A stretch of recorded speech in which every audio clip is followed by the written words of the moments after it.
జడ్చలలో ఉద్రిక్తత. ఒంటిపై పెట్రోల్ పోసుకొని రైతు ఆత్మహత్యాయత్నం. పరిహారం చెల్లించాలని భిక్షాటనకు కదిలిన ఉద్దండపూర్ బాధితులు. రాష్ట్ర ప్రభుత్వం తమకు పూర్తి స్థాయి పరిహారం చెల్లించాలంటూ పట్టణంలోని భిక్షాటనకు కదిలిన ఉద్దండపూర్ ముంపు బాధితులను జడ్చల అతిథి గృహం వద్ద పోలీసులు అడ్డుకున్నారు. దీంతో రైతులు అతిథి గృహం వద్దే బైఠాయించి ఆందోళన చేపట్టారు. ఓ రైతు అక్కడే బైఠాయించి ఒంటిపై పెట్రోల్ పోసుకొని ఆత్మహత్య యత్నానికి పాల్పడ్డారు.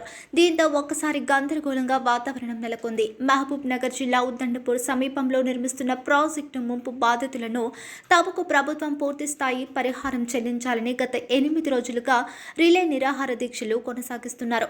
కార్యక్రమంలో భాగంగా ముంపు బాధితులంతా బుధవారం జడ్చల పట్టణం కేంద్రంలో భిక్షాటన కదలడంతో ఎలాంటి అనుమతులు లేవంటూ జడ్చల పట్టణ అతిథి గృహం పోలీసులు వారిని అడ్డుకోవడంతో బాధితులు అక్కడే బైఠాయించి ఆందోళనకు దిగారు. ఇదిలా ఉండగా రైతు మల్లయ్య 25 పెట్రోల్ పోసుకొని ఆత్మహత్య యత్నం పాల్పడడంతో అప్రమత్తమైన పోలీసులు అతని పక్కకు తీసుకెళ్లారు.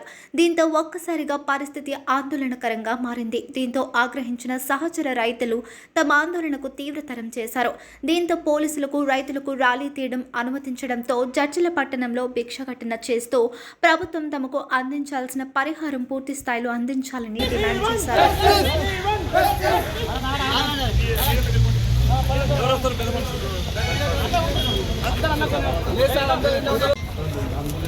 దీని గురించే మాట్లాడేది.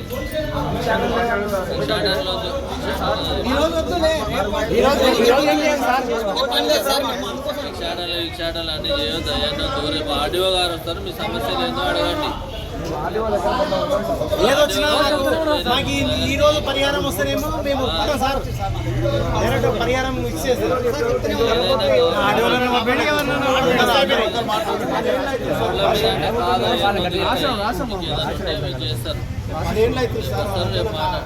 రేపు వస్తాడు, రేపు మాట్లాడండి ఒకసారి.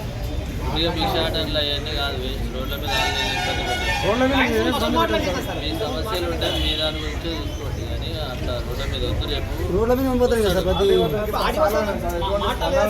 ఎన్ని రోజులు ఉండాలి సార్ ఇట్లే రోడ్ల మీద పోకుండా వస్తాడు. రోజుకి ఏమైతుందని చెప్పాలి కదా, మళ్ళీ ఏమైంది